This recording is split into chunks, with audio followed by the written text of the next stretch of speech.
burdens are already blessings. Nakikita mo problema, pero may nangyayari na. Hindi mo pa lang nakikita. Hindi ka natanggap sa trabaho. Talagang inaasahan mo. Bakit?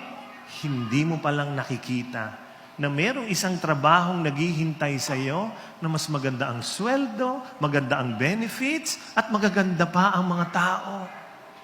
Hindi mo pa lang nakikita. May sakit ka.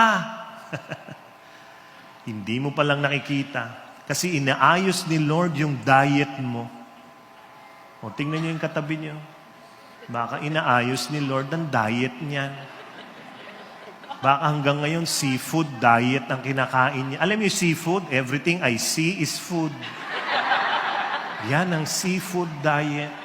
Kaya may sakit. Bakit? Sabi ni Lord, ayusin mo diet mo. Para ano?